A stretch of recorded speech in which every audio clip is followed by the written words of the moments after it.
How is it? The private world and this world. What's the difference? You know, I was really afraid of this world when I was still in the private world because I didn't know. And that's typically what we get caught up in. And I think what happens to a lot of people when they're confronting, illnesses that we're told are big illnesses. It's just scary because you don't know. You don't have information. The unknown is always scary to us as human beings. We're designed like that. It's part of our kind of survival mechanism that things that are different from us, we need to stay away from. Right? We have this automatic refusal to get very comfortable very quickly with things that are different from us. And that is a survival mechanism that was built into us, into these bodies, really, that has served us well, right? Human beings have survived on the planet because we get that fight or flight. When we're being chased by a tiger, we run, cool. But nowadays, where we aren't living, in the same way, we have structure and security around us. We have no tigers are chasing us. Other things trigger that mechanism too. And usually what I've seen to be true for myself and other people is that when you don't know something, that's when that mechanism gets triggered and you're fearful. But for me, it wasn't as bad as I had in my mind. And that's usually true. Like you get in there and you're like, oh, this is cool. The difference for me has really been this immense amount of, it's not even the right word, this enormous immense amount of love and just great energy and prayers and all the beautiful things people are sending to me, right? In an effort to support me and be there and encourage me. And that's been amazing because I really didn't have that the first year and a half because no one knew. It also is a little difficult because I have this desire to respond all the time when I'm reached out to, right? Just kind of a normal way that I am. And that's not always possible for me. So it's also created a little bit of stress. Like there's a lot of communication now that I wasn't feeling responsible for having before. And this part of it, like the part of it that was about why I shared it, to help encourage other women to take better care of themselves, to help shine some light on this kind of health piece of our lives, and especially breast cancer, because there's so many of us, especially brown women, dealing with it who don't have the same access, don't have the same information, and maybe don't have the same resources to get to the help that really does exist in the world. And I'd like to become more of a bridge for that as well. But the great side effect has been the love and support, and I'm so grateful for it. I've shared it with a lot of the other women who I'm in touch with as a result of the post, who are also fighting breast cancer, either newly diagnosed or have been fighting. We're kind of in touch now. And so, pouring that love on them too, because they're fighting it like I was for 2.5 years all by themselves, and emotionally and energetically, and energy matters. It's real. When people pray for you, you can receive that as a real thing, right? It's actually energy that you can translate into physical form. And I have so much of it that I'm like overflowing. Let me pour some on these other wonderful women. No, absolutely. And you know what? You then realize the world is actually filled with lots of beautiful, kind, loving people. Is because the idiots get so much more attention, right? Like, but there are amazing, beautiful angels walking the earth. Like, we are really amazing people as human beings. People are lovely. People are kind. People are giving. But you just have to let them be and let them give and not shy away from it. But people are wonderful. You talk so much about the mammogram, and it's one of your key talking points that this is something I want to really encourage women to do, take on. Why are you so focused on that area of things?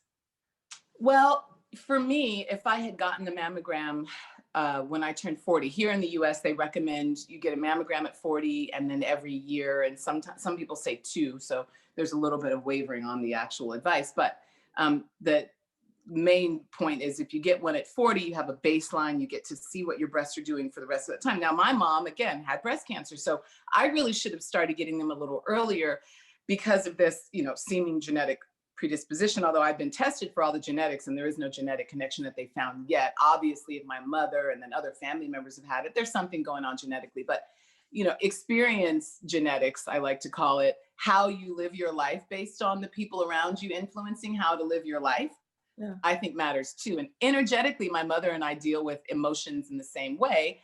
And I believe, especially breast cancer, to have some emotional roots.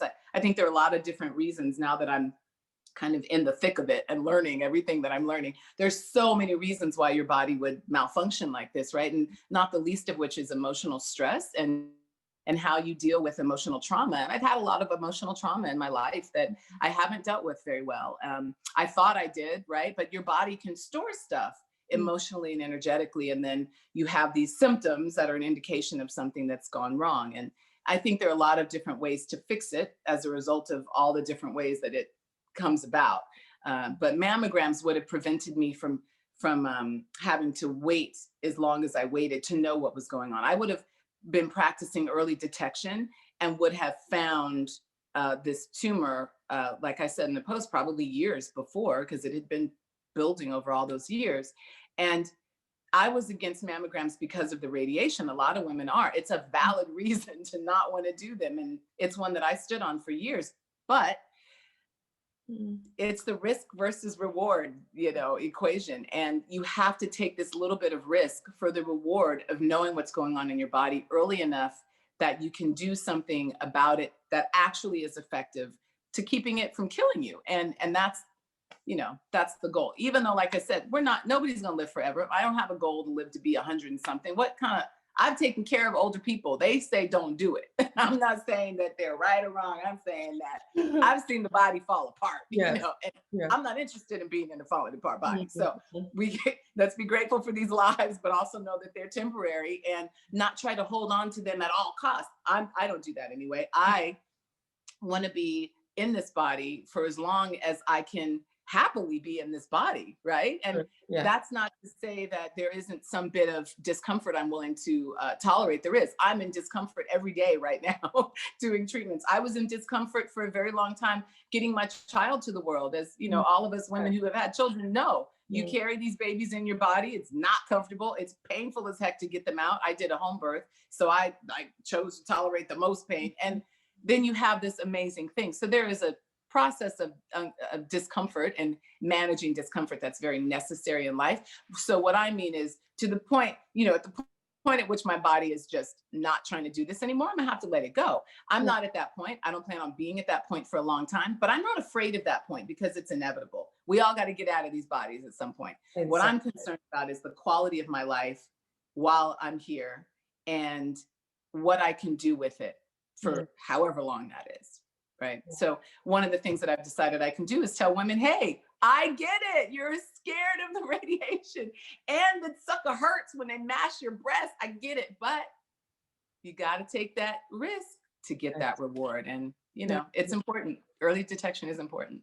What are the signs? Some women are very clueless about it because probably they've not had anyone in the family who suffered from breast cancer, or no one at all. What are some of the just key signs to be aware of? Well, mine were very different. I mean, each physical body is different. So my particular signs where I had discharge coming out of my nipple. Everything that's going on for me is in the right breast, and so I had discharge that I really didn't pay enough attention to because I'd had this history of breastfeeding where I had mastitis and had discharge issues where you have to push milk through the ducts and this whole thing. So I wasn't it wasn't shocking to me to see discharge, right? But when Dr. Googled it, they were like, oh no, it's usually discharge is not associated with breast cancer. It might just be, So I disregarded my symptoms stupidly. I mean, listen, we all make stupid mistakes. And again, like I was saying before, I think it's really important for us to be just human beings. You know what I mean? Like we all make mistakes. We mess up stuff. Hiding that from each other doesn't serve anybody. It just is a false representation of you. You're not perfect. It's okay, And I wanted to make sure I was like, listen, I messed this up because we all mess stuff up now. This was kind of a big thing to mess up, but that's okay because everything can be, dealt with. But it's important to make sure that you're doing what you need to do and not doing it because of fear. Just like I don't do things because I'm afraid, I don't want to not do things because I'm afraid. And so part of my mistake was being so afraid of the mammogram radiation that I didn't see the benefit of the information it would give me about my body. Wow. And how are you doing? You seem very well. I mean, I'm very well. I've never had Mm. the experience of illness. Like if they hadn't done the biopsy and if I hadn't found the lump and done all the, if we hadn't gone through this whole process, you wouldn't be able to look at me and tell there was anything going on in my body. And I wouldn't be able to feel it. Like I haven't had physical symptoms prior to coming to start really getting more aggressive treatment to deal with the tumor. I hadn't had any symptoms of feeling ill or tired or any of the stuff you hear about, the idea of cancer. That wasn't my reality. And maybe it's because I didn't do any of this stuff that actually makes you feel sicker. I didn't do these full chemo rounds. I didn't do the radio. I didn't do anything they suggested I do. So, I hope in 20 years I don't look back and say, well, that was stupid, or 5 years, but you can make the best choice you can make from the moment you're in. And that's what I do every day. And I knew the best choice for me was to give my body a chance to be supported in figuring out how to undo this. And so that's the route I've chosen. So I haven't had any surgery. I haven't had any full radiation. I haven't had any full chemo. And maybe that's why I feel so good. But I am doing well because I'm really diligent and committed to the process. What I'm learning is that anytime you undertake a healing effort, the work is yours to do. You can't, I don't care how good the doctor is, you can't go to a doctor and say, hey, doctors, fix me, because that doctor's not living in your body. You're the one that has to choose what you put in your mouth. You're the one that chooses what you put in your heart. You're the one that chooses energetically how you're going to interact with the world. And all of that matters when it comes to healing and when it comes to being well and when it comes to thriving and being healthy. And so no one can do that work but you. And I am good at work. Like maybe it's because I'm a carpenter. I don't know. I'm really good when it comes to work. I do books, I do charts, I follow everything. I do exactly what I'm supposed to do. I'm really good at following instructions. That point you just made really hit me, because I think it's so true. And no one says it that way. You could have the best doctor in the world. You could have the best medical system. Yeah, at the end of the day, they could just do what they have to do. It's up to you to take that journey on, and up to you to own that responsibility and say to yourself, it's time. I have to get better. And you have to say that to your body and start doing things that require you to get better. That brings me to your beautiful son. You have an amazing son. How did you deal with this? And what is, every time when you live with anything, any difficulty in life, there's always an inspiration to wanting to live. There's something out there that's calling your name to say to you, you can do this. And I know yours is your son. You've mentioned this so many times. How are you managing with him, and how are you dealing with the communication side of things? Because for me, I used to take my son to hospital because I needed him to understand it, but mine was a chronic illness. So he has no better, he knows no better, but you were diagnosed recently. How did you have that communication? And how would you advise mothers who are recently diagnosed to communicate this to their kids? You know what, Anne? I'm careful never to really give people advice. I mean, I know I'm saying go get mammograms. That sounds like advice. It's really just a warning based on my own experience of not having done it right, right? So I try not to tell people how to live their lives, because I really respect that we all are having our own experience. And your experience may be very different from mine. And that is perfectly fine, because we're very different people, right? Just human beings on the planet. We're all different. And so we should all have the freedom and ability and kind of birth to be able to have the experience we want. So when I was dealing with telling my son, your child, I know my child, and I knew what my child could handle. So I think moms have to listen to themselves, as with all things. Like, your child, your circumstances, what your child can handle, and what you want to share. Depending on what your condition is, all of that's going to, impact how, what, when you decide to share. For me, I needed to tell my son immediately, because he was going to see a lot of things change for me. And I was a full-time stay-at-home mom. I homeschooled way before COVID made us homeschool. And my son had not ever been to a regular school until this year. So until all this happened, and I needed to shift my focus. So he was with me all the time, and going to see stuff. And what I don't do is lie to my child. So I will tell him, like, he asked me some highly inappropriate for his age question about my personal business. And I was like, baby, that's not your business. That's mommy's business. But I think it's fine. That's still true, right? I'm not lying to him. I'm saying I'm not going to discuss that with you like you're 9. What are we talking about? So that to me is still telling the truth. with the health situation, what I explained to him was that my body was going through a challenge. I told him clearly I had a tumor. I let him kind of touch it. You could feel it on the side of my breast. And he was like, wow, it's like a rock. And I said, yeah, and this is how it started. And, it started really small and it's growing, growing, growing, growing. I have to stop it before it gets to a place where it moves outside my breast. And I explained as much to him as I could, and watching him the whole time and seeing what he could, really understand, and going, okay, well, let me not say this, let me say this instead. It's kind of this really fragile dance of awareness, of being able to pay attention while you're talking and see what they can tolerate. And my son's very, I think because he had so much intense focus from me and his dad, that early on, I taught him basic stuff about the body and healing and how energy works in terms of what I believe in anyhow. And he would put his hand on his cuts or his boo-boos or whatever and close his eyes and try to heal it like I'd shown him. And so at the end of our conversation about the cancer that was found in my breast, he put his hand on that spot and he was trying to give me some healing, which is amazing. I was like, look, I created this little healer. This is great. Circle. And even now, I think now is more difficult for him because I'm actually away from home for treatment, and I've been gone for at least 3 months now, and that's hard because we've never been apart. And at the same time, God is good, and I really believe that when you're doing the right thing in terms of what you believe to be true for you in your heart, to be the right thing, that everything around you accommodates that choice. And I think that's true whether you're making good or bad choices. Like people will make a mistake and all of a sudden it's like everything is going wrong. Well, this mistake has had this ripple effect in your life, right? Good happens in the same way that we consider what we call bad happens. So it creates this effect that you then reap, effects of. And so I think the effect of sharing with my son and including him is that he understands why I need to be gone. He watched the whole journey, he got it. He was like, yeah, you do need to go do that and I'm going to be fine. And his timing with his dad is so perfect. He's with his dad this whole time. And they never would have gotten a chance to bond like this, because I was always there doing all the work. So it's just beautiful. It's beautiful the way everything has worked out on its own, just by me making the right choice for myself.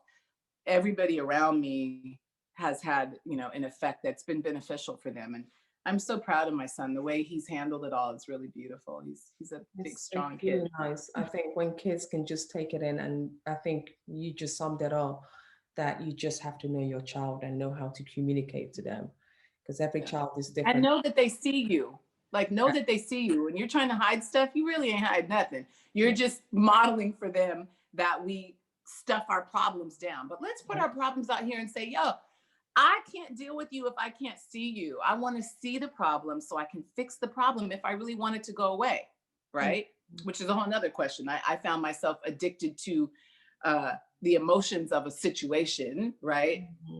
At one point, and it's hard to get yourself out of those things because you don't see that you're addicted to the emotion of them. But when you can recognize that and say, oh no, I really need to make these changes, then it becomes a little easier. The only person standing in your way is you. I know that was true for me, literally with anything. No one else's thinking, no one else's ideas, none of that matters unless you make it matter in your life. And if you're not happy, or if things are going on that you need to address in a way that you need to address them, like me choosing to handle this healing in a fully alternative way to begin with, and now integrative, where I'm combining a little bit of both worlds, was not supported by a number of people in my family who are really set on the traditional way of doing things. And I get that, but so this ain't your body. Like, I got to do what works for me. And that's a hard line to hold with people you love and care about. But the person I love and care about the most on the planet is myself. Yes. And if I don't start with loving and caring about me the most, none of the other people I say I love and care about matter. Yeah. What I can do for them is limited because I'm not taking care of myself. And so my choices had to be about me, not about feeling influenced by people who I care about, because I can't live for them. I have to live for myself. And so when you talk about inspiration, motivation. I love a lot of people, and a lot of people love me, and I'm so grateful for that. And I love my son so much, and all my 6 kids. I have 6 god kids that they feel like mine, and I've loved them for so long. They are mine, you know, and even all this love, yes, cannot be the reason that I'm living, because the reason that I want to live has to be about my personal motivation. I want to be here. And yeah, I might want to be here to take care of and love on all these people, but the fundamental idea is I want to be here, and that's what I'm going to fight for. I love That's what that. I'm going to I survive love for. that. Honestly, you should. It's almost like the airplane. You go on the plane, they say put your air mask on before you put the Charles one on. I mean, You can't they help have them a, if you right, if you're right. not alive, how could you look after someone? If you can't put your mask on, how could you put a child's one on? So they always emphasize do yours first before you go on You to first. another person. And that quote stays with me. And I always say to my kids, if mommy's not well, I can't look after you. It's as simple as that. And mommy needs to be well so she could give you That's right. best. You know, and I love that's why I love what you just said. On a final note, and I won't keep you all day. I love this quote you always say: a little bit of bad helps a whole lot of bad. Helps. Yeah. What did I say? A little bit Whole of bad lot keeps you of from. bad. A little Yeah. bit of bad. Keeps you from a whole. Just a little bit of bad, a bad thing helps a whole lot of bad. Yeah. And I think you were saying this in reference that if people do their tests, if people do things and they know, yes, it's hard doing the mammogram, but it's better to do it than going through the difficult process. Can you just explain that? That would just be the way of me closing on breast cancer awareness. I think technically when I said that, I was referring to, again, the radiation, the amount of radiation. So, but, and so I said a little bit of the bad being the radiation, Yeah. helps you avoid a whole lot of bad, because I skipped the mammograms and then had a problem. And what I've had to do in dealing with the problem is PET scans. And PET scans, like I said in the post, are like 30 mammograms every time you get them. And so the couple of years I would have done mammograms, which have maybe been 4 years, right? So 4 mammograms, I would have had that much radiation, but they would have found the problem earlier. What has happened instead is that I've had to have now 3 PET scans. I think when I did the video, I had done 2, and I've done a third since, and I got another one in a couple of weeks. So by the time I come out of this version of this part of my treatment, I will have done 4 PET scans, and that's like 30 mammograms every PET scan. And so if my goal was to avoid radiation, fail, like, I got the most radiation trying to avoid just a little bit of radiation. And so that's the taking a little bit of the bad to avoid a lot of the bad, because when you get too far into these illnesses, right, when you let them go too far, mine was a stage 3 when they found it already. 4 is kind of like, we can't help you anymore. And so that's way later than I would have liked to have found it. But when you get to those stages, you have to do the big stuff, right? If you are not at those stages, if you're a healthy person, you can do the little stuff, and the little stuff goes a long way to avoiding having to do the big stuff. And whatever you got to do, suck it up and just do it. That applies to me right now, having to do the big hard stuff. It's like, I got to do it. And I don't sit in a lot of blame. I mean, I understand that partially my mistakes to not get mammograms led me here, but it didn't cause my cancer, right? Not getting mammograms didn't make the cancer happen, and getting them, I guess the verdict would still be out for me on whether that would cause it or not. But certainly for the little bit of time I would have gotten them, it wouldn't have caused any problems, because your body gets rid of radiation. It has ways to do that. So it's just really important for especially women, but all people, to hear that all the power to prevent anything going wrong in your body is in your hands. And you can do the work while you're healthy. You can keep eating right. You can exercise. You can do all the things we know keep us healthy. You can do the testing. You can figure out what's going on. Or you can wait until you have a problem, and then you still got to do the work. Yes. The work is going to be harder if you wait. Trust me.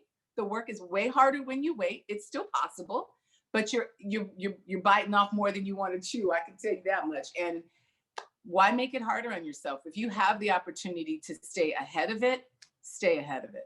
And the way you do that is early detection, specifically for breast cancer. I mean, all the different illnesses have, of course, their own abilities to, have the early detection. Some of them actually don't. Ovarian cancer, I have a friend dealing with that right now. Hers is pretty severe. There were no signs, there were no tests that they can run. So I guess if there's any silver lining, it's that, dealing with particularly breast cancer, there are a lot of tests that we have access to where you can get the information you need, as opposed to, other types of cancer where sometimes you can't have that information. So take advantage of those tests. And if your insurance is fighting, you fight them back. You pay for that. You should be able to use it. All insurance should cover mammograms. I'm not sure that, who does and who doesn't. They should cover them when you want to get them, if you have a family history, and you can petition them and try to get them to support you on it. Because I know that's a problem for a lot of women too. Either they don't have insurance, or the insurance they have is giving them restrictions that won't cover the things that they feel like they need to do for themselves. But fight for yourself, because if you don't, who's going to? I It's love you. that. That's a good way to close it. Ananda Lewis, I really appreciate your awareness, creating awareness on breast cancer. So many people suffering from this, and you Yeah. openly shared your story. I'm so grateful and thankful for this, because I know not only would this help me, it will help so many other women out there who will watch this and all your shows. Thank you so much. Thank you. Thank you, and I appreciate you having me on to help me spread the word. It is important. We got to look out for each other, and this is my effort to do that. I appreciate your help. Thank you so much. Thank you.